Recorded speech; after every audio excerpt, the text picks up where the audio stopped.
இப்பாடலில் ஒரு சமயம் முருகனின் வாகனமாயிருந்த ஆட்டுக்கடாவினை பற்றி குறிப்பிடுகிறார்.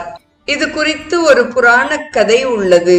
ஒரு சமயம் நாரத முனிவர் ஓர் யஜ்ஞம் நடத்தினார்.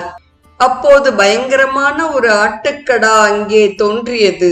பயமுறுத்தலுடன் அங்கும் இங்குமாக ஓடிய அந்த மிருகத்தை கண்டு அங்கு வந்திருந்தவர்கள் எல்லோரும் பயத்தால் நடுங்கினார்கள்.